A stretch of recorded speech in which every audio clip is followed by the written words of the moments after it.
Waalaikumsalam warahmatullahi wabarakatuh. Bagaimana penerangan di ruangan ini? Cukup, Bu. Cukup? Cukup. Cukup untuk melihat wajah saya yang cantik? Oh, cukup, Bu. Sekali, Bu. Cukup sekali. Apakah pendingin ruangan cukup? Sejuk? Cukup, Bu. Oh, baik. Ya. Selamat datang para peserta pelatihan kecantikan di LKP House of Learning. Kita akan memulai pelatihan kecantikan pada hari ini. Tapi sebelumnya, mari kita bersama memohon pertolongan Tuhan di dalam doa supaya acara pada hari ini, pelatihan pada hari ini bisa berlangsung baik dari awal hingga akhir ya. Mari kita berdoa menurut agama dan kepercayaan masing-masing. Berdoa dimulai. Selesai. Ya, Bapak Ibu sekalian, saya ingin bertanya, dari 10 orang siswa, apakah semua masuk pada hari ini? Masuk, Bu. Semua ya. Saya akan membagikan lembar untuk absensi. Nanti saya akan ambil kembali, ya. Nanti tolong diisi, ditandatangani di kolomnya masing-masing, ya.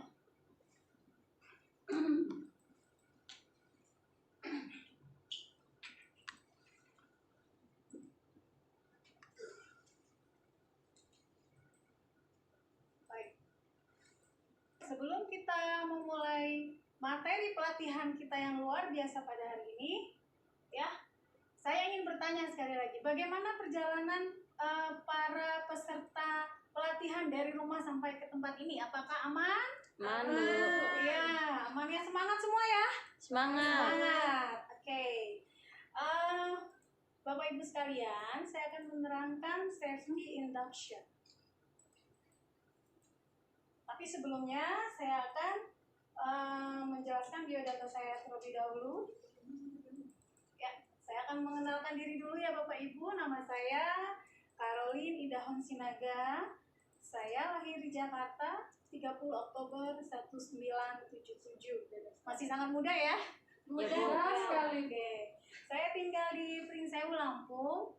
Salah satu kabupaten terbaru di Lampung. Pendidikan terakhir saya pendidikan bahasa Inggris S2, kemudian saya juga lulus dari program kecantikan. Nomor handphone saya 0812 7336 93 kali 3. Nanti Bapak Ibu bisa menghubungi saya misalnya kalau mau izin atau mempermudah distribusi tugas.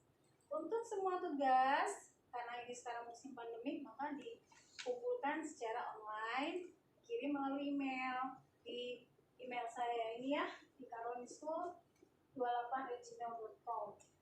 Baik, apakah ada yang ingin ditanyakan untuk profil saya? Cukup, Bu. Ya, baik. Kita ke safety induction. Bapak Ibu, di ruangan ini sebelah kiri itu ada kamar mandi, ya, pria dan wanita itu ada. Kemudian ada musola untuk titik kumpul ada di sebelah kanan, juga ada pintu untuk keluar dan masuk, ada tangga lift di sebelah kanan, ya. Kemudian di setiap lorong itu ada tempat sampah, jadi nanti kita tetap menjaga kebersihan ya. Kita tadi masuk ruangan ini bersih, semua sudah rapi di sini, nanti kita juga kembali bersih. Ada beberapa aturan juga yang harus diikuti di kelas saya. Yang pertama, mohon ya para peserta pelatihan semuanya, handphonenya di silent supaya kita semua konsentrasi begitu belajarnya. Kemudian tidak makan dan minum di dalam ruangan kelas. Gitu. Dan mohon untuk membuang sampah pada tempatnya, serta tetap menggunakan dan melaksanakan prokes. Yaitu 3M apa aja tuh?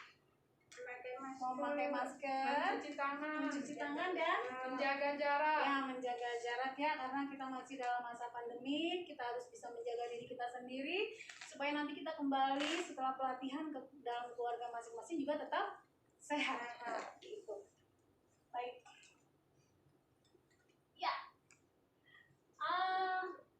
Dari 3 gambar ini, ada dua macam tata rias pengantin. Iya. Kalau yang pertama ini kira-kira tata rias pengantin apa? Barat ya. Barat. Kemudian yang di tengah adalah tradisional. Jadi ada modern bridal dan kemudian ada traditional bridal lagi. Dari sini kita bisa lihat aksesorisnya macam-macam ya.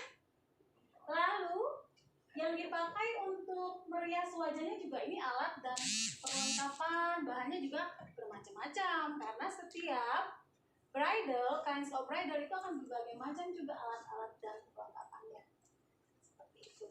Nah, untuk itulah pada hari ini kita akan belajar bagaimana sih cara memilih perlengkapan dan bahan rias pengantin yang tadi, yang sesuai dengan fungsi dan kegunaannya. Kalau misalnya kita mau merias pengantin tradisional, kita butuh apa aja begitu ya. Itu juga dengan bagaimana kalau kita ingin merias pengantin western atau modern bridal. Baik, judul pelatihan kita pada hari ini adalah cara memilih alat perlengkapan dan bahan rias pengantin. Kita mau milih-milih. Unit kompetensinya menata alat, perlengkapan, dan bahan rias pengantin. Kode unit S961128000201. Ini adalah roadmap-nya ya Bapak Ibu sekalian. Nama pelatihannya adalah kecantikan tata rias pengantin. Elemen kompetensi memilih alat, perlengkapan, dan bahan rias pengantin Nusantara. Alat kelengkapan dan bahan rias pengantin dipilih sesuai kebutuhan merias pengantin ini untuk KUK atau kriteria unit kerjanya. Baik. Adapun tujuan dari pembelajaran kita, nanti setelah selesai mengikuti pelatihan, peserta pelatihan dapat menjelaskan cara memilih alat, perlengkapan, dan bahan rias pengantin dengan menerapkan metode 4P, yaitu planning, proses, progress, dan prospektif. Planning, proses, progress, dan prospektif sesuai SOP Lembaga Pelatihan House of Learning. Adapun manfaat dari pembelajaran ini adalah peserta dapat mengaplikasikan cara memilih alat, perlengkapan, dan bahan rias pengantin di tempat kerja masing-masing. Ya, jadi ini adalah tujuan kita ya Bapak Ibu ya, tujuan dan manfaat dari pembelajaran kita pada hari ini. Baik, kita langsung masuk ke materi. Ya, make up artist atau penata rias ini sekarang lagi naik daun ya. Jadi sebuah tren profesi yang saat ini sangat digemari, baik pria maupun wanita.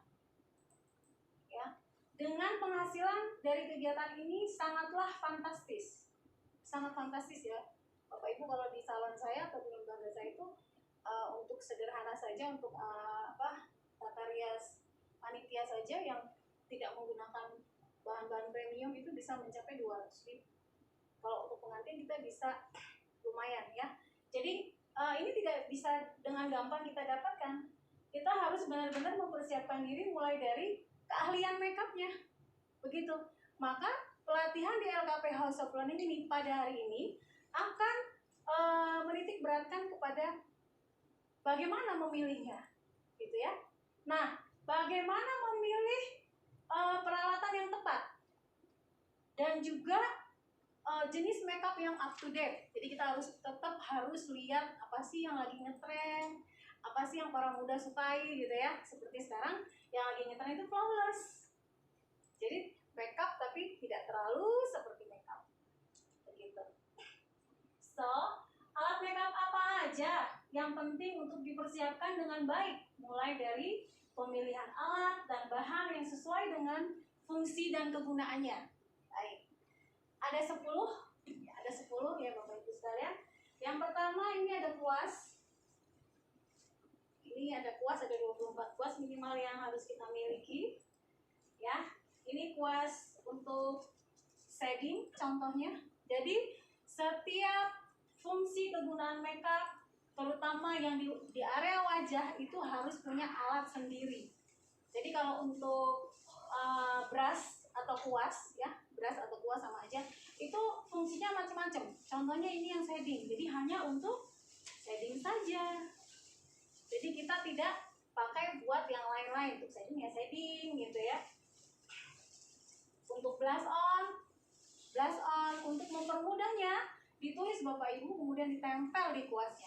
Sehingga ketika kita mau menggunakan kuas untuk lipstick misalnya, kita tidak salah ambil, tapi kita mengambil kuas yang memang fungsi dan kegunaannya untuk lipstick seperti itu ya. Pertama lipstick atau yang pertama kuas atau brush. Kemudian yang kedua ada spong atau beauty blender.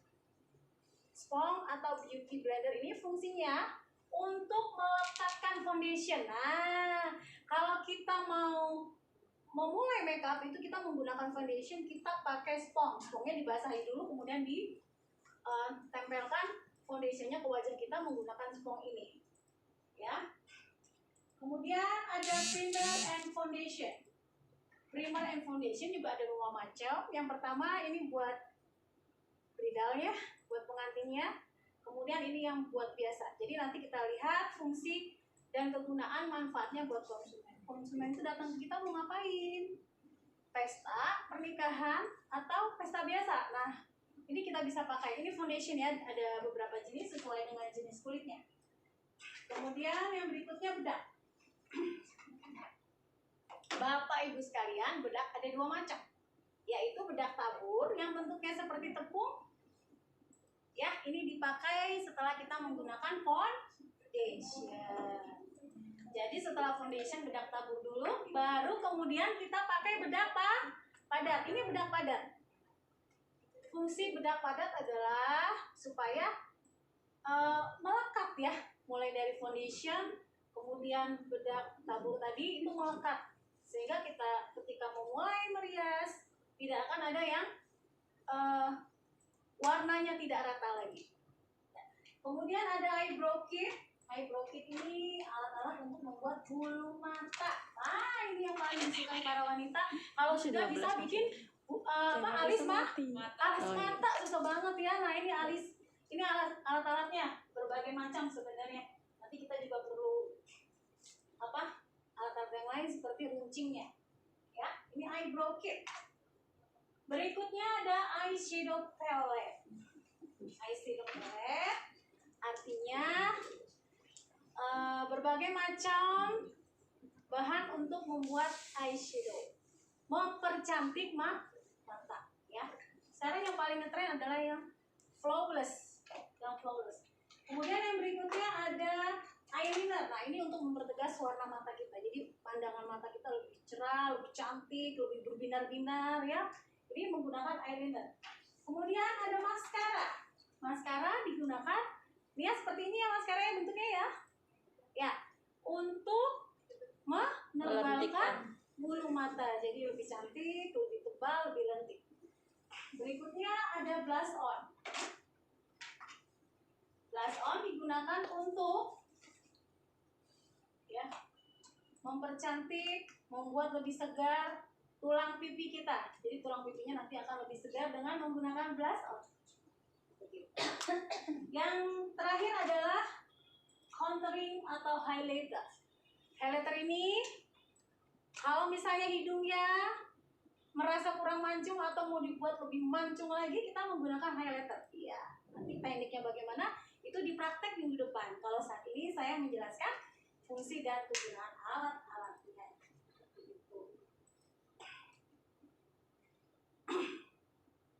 Ya, ini ada beberapa contoh, jadi warnanya macam-macam sebenarnya ya. Banyak sekali macam-macamnya di pasaran. Ya, sampai di sini dari seluruh penjelasan saya tadi. Apakah ada pertanyaan? Silakan. Ya, silakan Bu. Oke. Berapa banyak macam atau alat yang harus dipersiapkan untuk tiap jenis? Misal, kuasnya itu perlu berapa buah, Bu? Oh, ya baik. Berapa banyak peralatan yang perlu digunakan? Paling tidak dari 10 jenis yang saya sebutkan tadi itu kita punya satu. Tapi kalau untuk kuas, karena kuas ini fungsinya untuk banyak hal, itu minimal 24. Ya, terima kasih ya. Baik, silakan. Oke, tidak ada lagi pertanyaan? Ada? Oh, masih ada. Baik. Nggak ada? Baik. Kita sampai kepada kesimpulan. Ya, setelah selesai mengikuti pelatihan, peserta pelatihan dapat menjelaskan cara memilih alat, perlengkapan, dan bahan rias pengantin dengan menerapkan metode 4P, yaitu planning, proses, progress, dan prospektif, sesuai SOP Lembaga Pelatihan House of Learning. Karena tadi tidak ada pertanyaan, maka saya ingin bertanya kepada Bapak Ibu sekalian ya. Coba sebutkan apa fungsi dari kuas ini? Ya baik, Ibu silakan. Untuk flash on bagian TV. Oh ya, oke. Terima kasih. Berikutnya, satu pertanyaan lagi untuk menguatkan ya, supaya kita benar-benar paham dengan materi ini. Apakah fungsi dari SPONG? SPONG. Untuk SPONG. Meratakan foundation apa? Iya, terima kasih. Benar sekali, pintar sekali. Ini adalah untuk meratakan foundation supaya bedaknya tidak lari-lari seperti itu ya. Ya, baik Bapak Ibu sekalian. Sekali lagi kita harus mengingat bahwa setiap alat dan fungsi dari makeup itu tidak boleh bercampur. Jadi masing-masing punya kegunaannya masing-masing. Sekarang kita masuk kepada evaluasi. Saya akan memberikan soal kepada Bapak Ibu sekalian. Silakan dikerjakan. Waktunya 3 menit ya. Ya. Baik.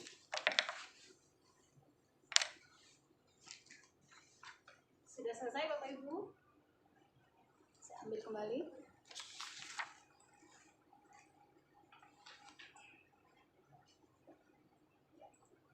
Nanti saya cek ya. Kalau sudah nanti saya nilai lalu saya distribusikan kembali. Ya.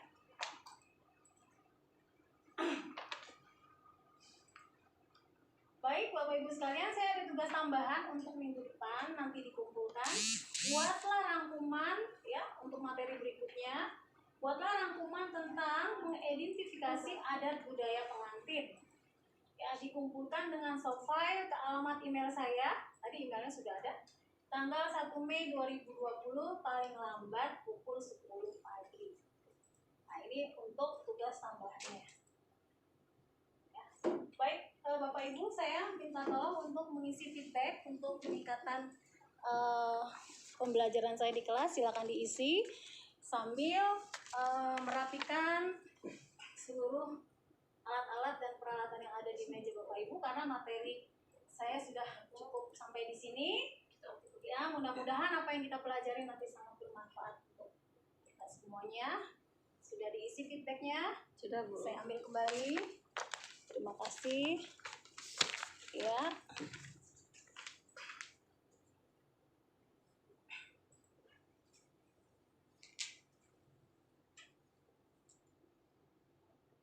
Ya, coba itu ada hair dryer, ada lipstick, ada kuas-kuas, coba dirapikan dulu.